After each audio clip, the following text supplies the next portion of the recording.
throughout the world.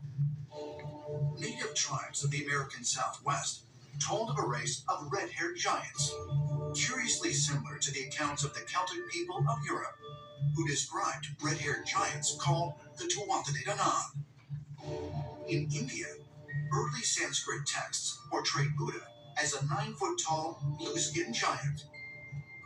And on Easter Island, local traditions have it that the enormous stone moai statues were erected by giants.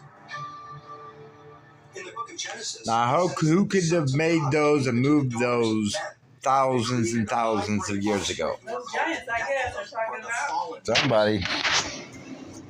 They're referred to as the giants or the mighty ones. Get up here, piggy. Oh. 15 feet tall.